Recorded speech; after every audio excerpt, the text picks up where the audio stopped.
గాంధీ రోడ్డులోని అనంత కోదండరామస్వామి దేవస్థానం వద్ద సీతారామ కళ్యాణాన్ని కన్నుల పండుగగా శాస్త్రోక్తంగా నిర్వహించారు. ది గోల్డ్ మర్చెంట్స్ అసోసియేషన్ ఆధ్వర్యంలో నిర్వహించిన కళ్యాణ మహోత్సవంలో భక్తులు పెద్ద సంఖ్యలో పాల్గొని కళ్యాణాన్ని తిలకించారు.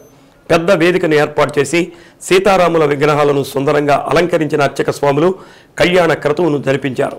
అయోధ్యలో జరిగే ప్రతిష్ట మహోత్సవాన్ని తిలకించేందుకు పెద్ద ఎల్ఈడి స్క్రీన్స్ను ఏర్పాటు చేశారు.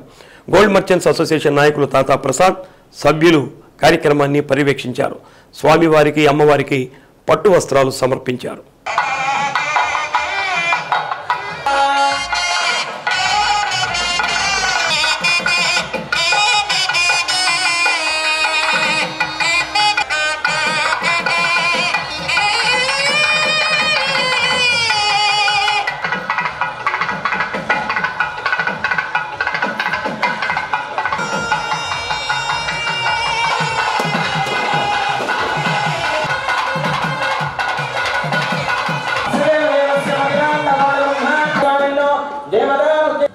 దాసరి నారాయణరావు గారి దంపతులు స్వామివారికి భక్తితో సమర్పించినటువంటి నూతన పట్టుమల వరకద్దయం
कल्याण विनये